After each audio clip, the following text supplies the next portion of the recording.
जो कानून धर्म के आधार पर देश को बांटते हैं, जो ऊंच नीच का कारण बन जाते हैं, ऐसे कानूनों को आधुनिक समाज में कोई स्थान नहीं हो सकता है। अब समय की मांग है कि देश में एक सेकुलर सिविल कोड हो।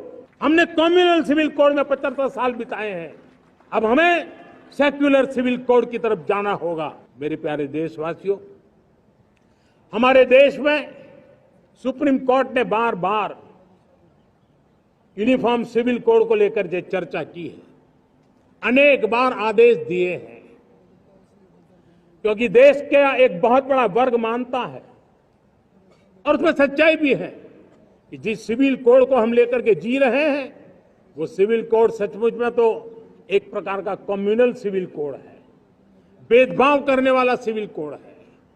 ऐसे सिविल कोड से जब संविधान के 75 वर्ष मना रहे हैं और संविधान की भावना भी जो हमें कहती है करने के लिए, इसकी सुप्रीम कोर्ट भी हमें कहती है करने के लिए, और तब जो संविधान निर्माताओं का सपना था, उस सपने को पूरा करना हम सबका दायित्व है।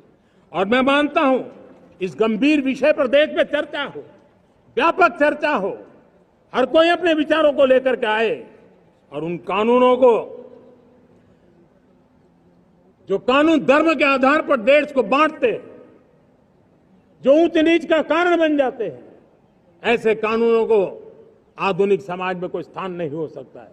और इसलिए मैं तो कहूंगा, अब समय की मांग है कि देश में एक सेकुलर सिविल कोड हो। हमने कम्युनल सिविल कोड में 75 साल बिताए हैं, अब हमें सेक्युलर सिविल कोड की तरफ जाना होगा, और तब जाकर के देश में धर्म के आधार पर जो भेदभाव हो रहे हैं, सामान्य नागरिक को जो दूरी महसूस होती है, उससे हमें मुक्ति मिलेगी। আপনারা দেখছেন ফপ নিউজ। ফপ নিউজ মানে আপোষহীন স্বচ্ছতা।